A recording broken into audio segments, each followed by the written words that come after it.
안녕하세요. 레거시에서 모듈 시스템까지 A to G 실전 적용기 세션 시작하겠습니다. 제 이름은 이성원이고요. 버즈빌에서 치프 아키텍트 역할을 맡고 있습니다. 함께 발표해주시는 유영영님께서는 역시 버즈빌에서 클라이언트 소프트웨어 엔지니어로서 정말 많은 역할을 해주고 계십니다. 우선 들어가기에 앞서서 이미 많은 분들이 익숙하시겠지만 아주 간략하게 모듈러 아키텍처에 대해서 소개해 보도록 하겠습니다. 처음 우리가 안드로이드 스튜디오를 시작해서 프로젝트를 생성하면 앱이라는 폴더를 생성하게 되죠. 다들 유용하고 멋진 앱 만들기 위해서 안드로이드 스튜디오 켰으니까요. 앱으로 시작하는 건 어찌 보면 당연한 선택일 것 같습니다. 이게 알게 모르게 만들어진 우리의 첫 번째 모듈이죠. 처음에는 액티비티 클래스에 모든 로직을 넣어서 한번 구현해보기 시작하죠. 뷰 로직, 비즈니스 로직 모두 액티비티 안에다가 구현해봅니다. 헌데 로직들이 하나씩 커지면서 하나 둘씩 클래스를 나눠보기 시작하게 되죠. 클래스를 계속 나누다 보면 어느 순간 파일이 너무 많아지기 시작합니다. 파일을 찾기도 어렵고 너무 지저분해 보이기도 하죠. 이때쯤 패키지라는 존재를 발견하게 되는데요. 관련이 있어 보이는 것들을 각 패키지 안에 묶어보기 시작하는 거죠. 굉장히 깔끔해진 것 같아서 기분이 좋습니다. 이렇게 멋진 앱을 하나 만들어서 출시하고 나니 앱을 하나 더 만들고 싶어졌어요. 그런데 생각해보니까 새로 만드는 앱은 처음 만들었던 앱과 굉장히 비슷한 로직을 재사용하네요. 로그인 로직이 같을 수도 있고요. 같은 에디터를 사용할 수도 있죠. 혹은 굉장히 비슷한 뷰를 사용할 수도 있고요. 하지만 하나의 모듈에 두 개의 앱이 있을 수는 없죠. 그래서 같은 프로젝트에 앱을 하나 더 만들고 공통으로 사용하는 부분을 밖으로 빼냈습니다. 이렇게 모듈이 등장했죠. 왼쪽 파일 트리에 보시듯이 두 개의 앱 모듈이 공통의 안드로이드 모듈들을 사용하도록 구성되어 있습니다. 이런 구성은 꼭 두 개 이상의 앱이 있을 때만 적용 가능한 것은 아니고요. 앱이 하나만 있을 때에도 기능별로 혹은 도메인별로 모듈을 나눔으로써 모듈러 아키텍처를 구성할 수 있습니다. 모듈러 아키텍처에 대해서 아주 간략하게 살펴보았으니까요. 이제 버즈빌에서는 왜 모듈러 아키텍처를 적용하게 되었는지 짧게 그 이유에 대해서 말씀드리도록 하겠습니다. 에드테크 컴퍼니 버즈빌은 리워디드 앱 플랫폼을 운영하고 있습니다. 다양한 퍼블리셔에게 SDK를 제공해서 광고 집행 및 수익화를 도와주고 사용자의 참여에 따라서 적절한 리워드를 지급함으로써 사용자의 활동성을 높여주고 있습니다. 이를 다시 한번 생각해보면 우리 SDK의 주 사용 고객층이 퍼블리셔의 개발자라는 것을 알 수 있습니다. 개발자들이 주요 고객이니까 요구사항이 더 단순하고 깔끔할 것이라고 생각하실 수도 있는데요. 현실은 마냥 그렇지만은 않더라고요. 파트너마다 요구사항도 다르고 지원하는 안드로이드 버전 같은 환경도 매우 다릅니다. 개발 스케줄은 말할 것도 없고요. 이에 따라 내부 로직도 복잡해지고 지원하는 기능도 많아지고 각 기능을 담당하는 팀들 역시 많아지게 됩니다. 헌데 이게 하나의 큰 모듈 안에 있다 보면 문제가 슬슬 발생하기 시작하죠. 특정 기능의 배포 준비가 다 되었는데 다른 기능에 문제가 있어서 배포를 못하게 되는 경우가 생길 수도 있고요. 다른 팀의 개발이 완료될 때까지 손을 놓고 있어야 하는 상황이 발생할 수도 있습니다. 이런 상황에서 저희에게 모듈러 아키텍처 적용은 정말 필수적인 선택이었습니다. 저희 버즈빌은 모듈러 아키텍처를 적용하면서 많은 이점을 얻을 수 있었는데요. 그 첫 번째 장점은 팀 간의 개발 디펜던시가 줄어든다는 점입니다. 모듈 사이는 클래스나 패키지보다 물리적으로 더 떨어져 있기 때문에 설계 시점부터 API를 우선으로 구성하게 되고요. 이를 통해 자연스럽게 구현과 인터페이스가 서로 떨어지게 됩니다. 덕분에 모듈 간의 API만 잘 구성되어 있으면 특정 모듈이 완성되지 않더라도 여러 팀이 동시에 다른 모듈에 대한 개발을 시작할 수 있게 되었습니다. 또한 독립적인 배포 주기를 가져갈 수도 있게 되었는데요.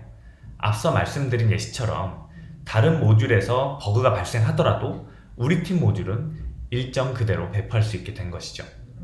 버그가 발생한 관련 모듈의 그 개발 버전이 아니라 배포되어 있는 최신 버전의 모듈을 사용하면 되니까요. 배포가 독립적으로 가능해진 덕분에 다른 팀의 일정에 치이지 않고 차분하게 문제를 해결해 나갈 수도 있게 되었습니다. 우리가 마주하는 많은 문제들 중에서 정말 심각한 문제들은 종종 그 문제 자체가 발생했을 때보다 문제를 급하게 수정하려다가 발생하곤 하는데요. 모듈화 덕분에 이런 경우를 좀 더 잘 대응할 수 있게 된 것이죠. 또 다른 장점으로는 각 모듈의 크기가 작아졌다는 점을 들 수 있습니다. 필요한 모듈만 임포트할 수 있게 함으로써 APK 혹은 앱 번들의 크기가 작아지고요. 사용하는 메소드의 수도 적어지게 됩니다. 물론 최적화를 통해서 비슷한 효과를 얻을 수도 있는데요. 이 역시 운영 비용이 들어가는 부분이죠. 무엇보다도 관심사를 분리함으로써 개발자가 신경 써야 하는 범위를 좁히고요. 이를 통해서 사이드 이펙트를 줄일 수도 있었습니다. 모듈러 아키텍처를 적용함으로써 빌드 속도 또한 빨라졌는데요. 아시다시피 안드로이드 빌드 시스템은 변경이 존재하는 모듈만 컴파일하고 캐싱할 수 있습니다. 덕분에 변경이 일어나지 않은 모듈은 빌드를 다시 할 필요가 없게 되었죠. 또한 병렬 빌드를 통해서 빌드 속도를 더욱더 빠르게 만들 수도 있었습니다. 이 부분에 대해서는 이후에 영영님께서 조금 더 자세히 다뤄주실 예정입니다. 이렇게 모듈러 아키텍처의 장점을 살펴보았는데요. 막상 적용을 하려고 하면 이런 질문에 도달하게 됩니다. 모듈은 대체 어떻게 나눠야 될까요? 인증과 세션 부분은 같은 모듈에 있어야 할까요? 아니면 다른 모듈에 있어야 할까요? 이 부분에서는 저희 버즈빌이 모듈을 나눌 때 어떤 기준을 사용하는지 한번 살펴보도록 하겠습니다. 우선 모듈을 나누기에 앞서서 패키지를 나누는 기준에 대해서 살펴보겠습니다. 패키지를 나누는 데는 다양한 방법이 있는데요. 여기에서는 계층 기반 패키지와 기능 기반 패키지 둘만 살펴보도록 하겠습니다. 계층 기반 패키지는 비슷한 역할을 하는 것들을 패키지로 묶는 방식입니다. 액티비티, 뷰 등 비슷하게 생긴 것들을 하나의 패키지로 묶습니다. 이해가 쉽고 기준이 명확하기 때문에 초기 프로젝트에 생각보다 자주 보이는 방식입니다. 하지만 시스템이 커지면서 패키지 내 파일이 많아지기도 하고요. 하나의 변경을 위해서 여러 패키지를 수정해야 하는 문제점도 있습니다. 반면에 기능 기반 패키지는 코멘트나 포스트처럼 같은 기능을 하는 것들을 하나의 패키지에 묶는 방식입니다. 이를 통해 관심사를 분명하게 분리해낼 수가 있고 대부분의 변경을 하나의 패키지 안에서 일어나게 할 수도 있죠. 단점이라면 패키지를 나눌 때 조금 더 고민이 필요하다는 것인데요. 사실 이건 굉장히 좋은 장점이기도 합니다. 패키지를 나누는 방식에서는 단연코 기능 기반 패키지의 승리고요. 이는 모듈 또한 마찬가지입니다. 앞서 말씀드린 내용은 모듈에도 똑같이 적용될 수 있습니다. 모듈 역시 패키징을 하는 방법 중에 하나니까요. 이렇게 모듈을 나누는 기준이 생겼으니 조금만 더 자세히 들어가 보도록 하겠습니다. 살다 보면 생각보다 많은 부분에서 회색 영역을 마주하게 되는데요. 이런 회색 영역을 칼로 자르듯이 구분할 수는 없어도 몇 가지 원칙을 바탕으로 구분해 나갈 수는 있습니다. 클린코드, 클린아키텍처로 유명한 밥 아저씨 로버트 C. 마틴은 앞에 보시는 것과 같은 6가지 패키지 원칙을 제안했습니다. 왼쪽에 보이는 3가지 원칙은 응집도에 관한 원칙이고요. 오른쪽에 보이는 3가지는 커플링에 관한 원칙입니다. 버즈빌은 이 원칙을 바탕으로 모듈을 구성해 나가고 있는데요. 원칙별로 간단한 예시들만 살짝 들어보도록 하겠습니다. 예를 들어 비디오 모듈과 배너 모듈이 하나의 모듈로 되어 있을 경우를 생각해보죠. 이 둘은 하나의 모듈이기 때문에 함께 배포되어야 합니다. 하지만 사용하는 입장에서 이 둘을 함께 재사용하지는 않죠. 그럼에도 한 부분이 배포되면 나머지 부분도 함께 배포되어야만 하는 상황입니다. 이는 재사용 릴리즈 등가 원칙에 위배되므로 나누는 것이 좋을 것 같습니다. 모듈 내부에 하나의 클래스라도 사용하는 것이 있다면 그건 그 모듈 전체를 사용하는 것과 같습니다. 예를 들어 이미지 캐시가 데이터를 저장한다고 해서 데이터 스토어라는 모듈 내부에 존재한다면 이 데이터 스토어만 사용하는 다른 모듈의 경우 사용하지 않는 이미지 캐시가 업데이트 되더라도 전체 모듈을 함께 업데이트 해야만 합니다. 이 역시 분리되는 것이 좋을 것 같네요. 한 가지 이유로 2개 이상의 모듈에서 변경이 일어나야 한다면 한 번쯤은 구성을 의심해 봐야 합니다. 이런 경우 모듈을 합치거나 새로운 모듈을 만들어야 할 수도 있죠. 안드로이드 모듈은 다행히도 순환 참조가 불가능합니다. 이 또한 모듈의 장점 중에 하나인데요. 간혹 순환 참조를 하고 싶은 상황이 생긴다면 솔리드 원칙 중 하나인 의존성 역전 원칙을 적용해서 해결해 나갈 수 있습니다. 변화가 적은 안정적인 모듈은 변화가 잦은 불안정한 모듈을 참조하면 안 되겠죠. 변화가 잦은 모듈로 인해서 안정적인 모듈 또한 변화와 배포가 자주 일어나게 될 테니까요.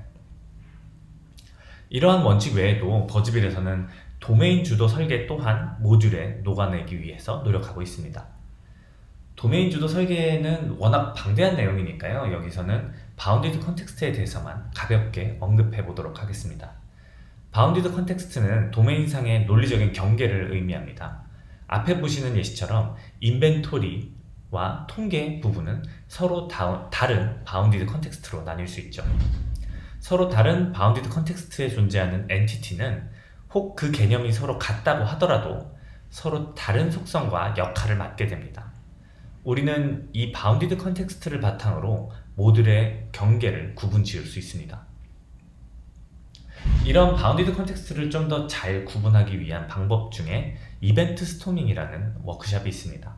각 엔티티의 이벤트를 나열하고요. 그것들을 그룹핑해서 경계를 구분짓는 방법론인데요. 이를 통해 바운디드 컨텍스트를 더 잘 정의할 수도 있고요. 잘 정의된 바운디드 컨텍스트를 활용해서 모듈을 더 잘 나눌 수도 있습니다. 마지막으로 버즈빌에서는 모든 신규 모듈을 개발하기 전에 디자인 문서를 먼저 작성하고 있습니다. 이는 버즈빌이 지향하는 API 우선 접근 방식의 일환인데요. API와 모듈의 요구사항을 먼저 정의함으로써 팀 간의 병렬적인 개발을 가능하게 하고 또한 팀 간 발생할 수 있는 사일로를 줄일 수 있으며 모듈 간의 의존성을 더 명확하게 정의할 수도 있습니다. 이렇게 지금까지 모듈러 아키텍처의 필요성과 모듈을 구성하는 방법에 대해서 간략하게 소개드렸습니다. 이후 유형영님께서 버즈빌에서 실제로 어떻게 모듈러를 적용하는지 자세히 말씀드리도록 하겠습니다. 안녕하세요. 다음 발표를 맡은 유영혁입니다. 앞서 이성호님께서 모듈화의 정의와 필요성, 원칙 등에 대해서 설명해 주셨는데요. 저는 그렇다면 버즈빌은 어떻게 모듈화를 진행했는지 그 과정을 이야기해 보려 합니다. 앞서 설명해서 할 수 있듯이 모듈화는 많은 장점을 갖고 있었고 저희 버즈빌은 실제로 모듈화를 적용하기로 결정을 하였습니다. 하지만 막상 모듈화를 진행하려 하니 여러 문제들을 마주하게 되었는데요. 앱마다 저장소가 다른데 어떻게 하면 모듈을 공유할 수 있는지, CI/CD 파이프라인은 어떻게 구성해야 할지 쉬운 문제가 아니었고 고민이 많이 필요한 문제였습니다. 위와 같은 이유로 모듈화를 진행하는 것은 쉽지 않은 일이었습니다. 저희 버즈빌에서는 이러한 문제를 하나씩 작은 단계를 나누어서 진행을 해왔고 이제 이를 공유드리려고 합니다. 저희가 가장 먼저 진행한 것은 분리된 저장소를 하나로 합치는 것이었습니다. 지금부터 그 이유에 대해 살펴보겠습니다. 과거의 버즈빌은 다음과 같은 저장소 구조를 갖추고 있었습니다. 각각의 앱이 하나의 저장소와 1대1로 매칭되어서 관리되고 있는 형태입니다. 이에 처음 모듈화를 적용했을 때는 이와 같이 새로운 모듈이 새로운 저장소에 등록된 형태로 구축이 되었습니다. 모듈은 빈트레이와 같은 외부 저장소로 배포가 되었고 각 앱은 이를 바이너리 참조로 연동하는 형태입니다. 이러한 구조는 직관적이었고 CI 구축이 쉬운 장점을 갖고 있었습니다. 하지만 이러한 분리된 저장소 구조는 개발자에게 개발 간의 고통스러운 부분을 증가시켰습니다. 먼저 특정 라이브러리 수정을 앱에 반영하려면 라이브러리 배포 작업을 선행해야만 했습니다. 보통 기능 개발이 하나의 모듈이 아닌 다수 모듈이 통합되어서 진행이 되었기 때문에 이 과정에서 오는 배포의 불편함은 개발 속도를 저하시키게 되었습니다. 또한 하나의 기능 개발이 여러 저장소로 분리되는 형태로 개발이 진행되어야 했습니다. 이렇게 되면 각 저장소마다 풀 리퀘스트가 분리가 되었고 코드 리뷰가 복잡해지는 문제가 발생하였습니다. 가장 큰 문제는 버전 충돌이었습니다. 예를 들기 위해 왼편과 같은 구조를 가정해 보도록 하겠습니다. 앱은 라이브러리 A와 B를 참조하고 있고 이들은 다시 RxJava 1.0.0 버전을 참조하고 있습니다. 그리고 어느 시점에 라이브러리 A에서 변경이 일어나서 참조하고 있는 RxJava의 버전이 2.0.0으로 올라갔다고 가정을 하겠습니다. 이렇게 된다면 앱이 빌드 시점에 참조했던 RxJava의 버전은 무엇일까요? 일반적으로는 상위 버전이 2.0.0 버전으로 리졸빙이 될 것이고 만약 버전 간의 브레이킹 체인지가 있다면 라이브러리 B는 컴파일 에러를 낼 것입니다. 저장소가 분리되어 있다 보니 각 모듈에 대한 정보가 실시간으로 공유되지 않았고 앱에서 각 모듈을 통합하는 과정에서 뒤늦게 알아차리곤 하였습니다. 저희는 이러한 문제들을 개선하기 위해서 다양한 조사를 진행하였고 그 결과 유명 조직들의 사례에서 모노리포라는 단일 저장소 관리 체계를 접하게 되었습니다. 이를 적용하면 모든 코드는 하나의 저장소에서 관리가 되며 소스 레벨로 연동이 됩니다. 변화는 원자적이며 항상 버전 충돌이 없는 완전한 소스를 유지합니다. 저희는 이러한 장점들에 공감을 하였고 기존에 흩어져 있던 저장소를 하나의 저장소로 모으는 작업을 하였습니다. 이러한 구성은 여러 장점을 가져왔습니다. 소스 레벨로 공유되는 모듈들을 배포 없이 바로바로 연동할 수 있었고 하나의 저장소에서 하나의 PR로 코드 리뷰를 손쉽게 받을 수 있게 되었습니다. 무엇보다 한 곳의 변화가 다른 모듈들을 깨뜨리지 않는지 바로 알아챌 수 있게 되었고 최신의 마스 코드는 항상 배포가 가능한 올바른 상태를 유지할 수 있게 되었습니다. 저장소를 한 곳으로 모은 이후 다음으로 고민했던 내용은 CI에 대한 내용이었습니다. 분명 하나의 저장소에서 모든 코드를 관리하는 방식은 저에게 많은 장점을 가져다 주었지만 코드베이스가 거대해지면서 CI에서의 빌드 테스트 시간이 늘어나는 결과도 가져다 주었습니다. 이는 모듈의 개수가 많아지면서 빠르게 증가하게 될 문제였고 반드시 해결해야 하는 문제이기도 하였습니다. 당시의 버즈빌의 CI는 여러 모듈 중 하나의 모듈에만 변화가 있어도 저장소에 있는 모든 모듈을 다시 빌드하고 테스트하는 방식으로 구성되어 있었습니다. 저희는 그러한 방식이 아니라 정말 필요한 부분만을 다시 빌드하고 테스트하도록 수정을 하고 싶었습니다. 부분 테스트를 하고 싶었던 것입니다. 이를 설명하기 위해서 먼저 부분 테스트는 어떻게 작동해야 하는지 살펴보도록 하겠습니다. 다음을 보시면 라이브러리에 참조하는 앱1과 참조하는 모듈이 없는 앱2를 확인할 수 있습니다. 이러한 구조에서 각 모듈의 변화가 일어나면 어떤 모듈이 새로 빌드되고 테스트되어야 할까요? 다음은 앱1의 변화가 있는 경우입니다. 앱1은 참조되는 모듈이 없기 때문에 앱1의 내용만 다시 빌드 테스트를 수행하면 됩니다. 그 다음 앱2의 변화가 있는 경우입니다. 앱2 역시 참조되는 모듈이 없기 때문에 앱2의 내용만 다시 빌드 테스트를 수행하면 됩니다. 마지막으로 라이브러리의 변화가 있는 경우입니다. 이 경우에는 앞에서와 마찬가지로 라이브러리만 다시 빌드하고 테스트하면 되는 것일까요? 그렇지 않습니다. 라이브러리의 변화는 참조하고 있는 모듈의 코드에도 영향을 줄 수 있기 때문에 앱1 역시 다시 빌드하고 테스트를 수행해야 합니다.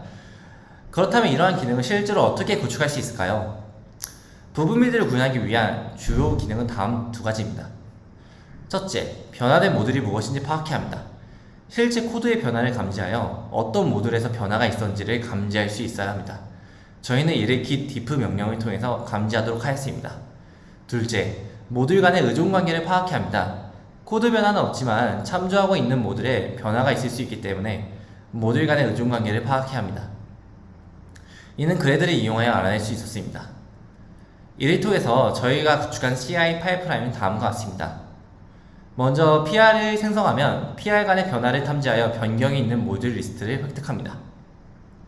그리고 변화가 있는 모듈들이 어떤 의존 관계를 갖고 있는지 파악합니다. 최종적으로 변화가 있는 모듈들과 이들이 참조되는 모듈들만을 골라서 빌드와 테스트 작업을 수행합니다. 버즈빌은 이러한 부분 테스트를 구현하기 위해서 Change Tracker라는 별도의 그래드 플러그인을 작성하였습니다. 쉘 스크립트와 같은 다른 대안도 있었지만 깃을 활용 가능하면서 빌드 시점의 모듈 의존 관계를 정확하게 알아내는 것은 플러그인이 적격이라고 판단했습니다. 저희는 이러한 부분 테스트 기능을 구현함으로써 변화가 있었을 때 새로 빌드되고 테스트해야 하는 모듈의 리스트를 최소화할 수 있었고 과거 50분 정도 소요되던 테스트 시간을 7분 정도로 줄이는 데 성공하게 되었습니다. 저희는 지금까지 단위 저장소 이전과 부분 빌드 구현을 통해서 멀티모듈 개발 환경을 구축하였습니다. 이제 작업자는 하나의 리포에서 자유롭게 모듈을 추가하고 PR을 생성할 수 있으며 이에 대한 빌드와 테스트는 CI에서 빠르게 검증할 수 있게 되었습니다. 하지만 더 나아가 배포의 경우도 버즈빌이 고도해야 하는 주요 부분이었습니다. 다음은 과거 버즈빌의 배포 프로세스입니다.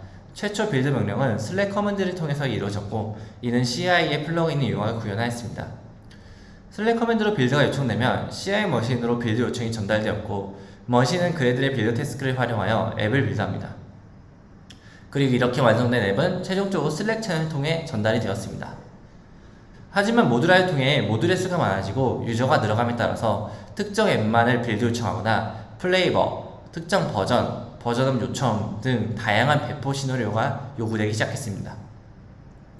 결국 모듈화를 통해 모듈의 수가 많아지고 빌드 시나리오가 다양화되면서 배포 복잡도가 증가하게 된 것입니다. 하지만 기존의 CI 플러그인과 기본 그래드 태스크만을 이용한 방법은 다양한 요구 조건을 수용하는 데 있어서 한계에 부딪히게 되었습니다. CI 플러그인은 빌드에 필요한 충분한 데이터를 전달하기 부적합했으며 기본 그래드 태스크만으로는 다양한 빌드 시나리오를 수행하기 아쉬운 부분이 있었습니다. 그래서 버즈빌은 배포 라인을 고도화하는 작업을 시작했습니다. 먼저 한 것은 슬랙 봇을 이용하여 슬랙 커맨드를 고도화하는 것이었습니다. 이를 통해서 빌드에 필요한 여러 데이터들을 더 풍부하게 전달할 수 있도록 변경하였습니다. 다음은 그래드 플러그인을 이용하여 다양한 빌드 태스크를 작성하였습니다.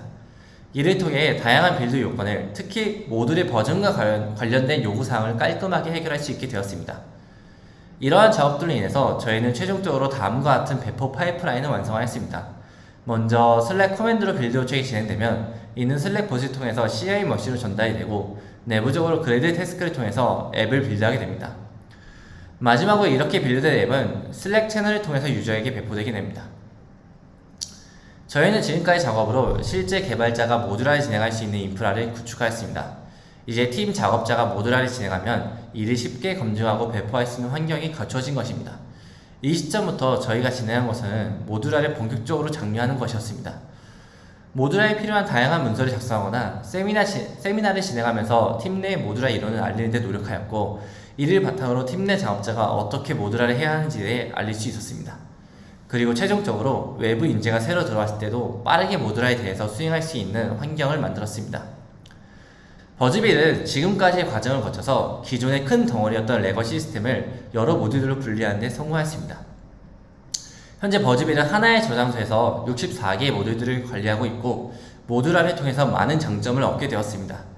필요한 모듈만 재빌드함으로써 빌드 속도를 감소시킬 수 있었고, 앱 간의 기능 파편화를 감소시킴으로써 전체적인 유지 보수 비용을 감소시켰습니다. 또한 기능 재사용성의 증가는 새로운 앱을 개발할 때 기존 모듈로 빠르게 구현할 수 있게 되었습니다. 지금까지 버즈빌에서 모듈러 아키텍처를 적용한 방법에 대해 설명드렸습니다. 버즈빌은 모듈러 아키텍처를 통해 변화에 유연하고 안정적이면서도 빠르게 개발할 수 있는 환경을 구축해 나가고 있습니다. 지금도 새로운 모듈이 생겨나고 모듈이 쪼개지고 심지어 2개 이상의 모듈이 합쳐지고 있기도 합니다. 세상 모든 것이 그러하듯이 모듈러 아키텍처 역시 장단점을 지니고 있습니다.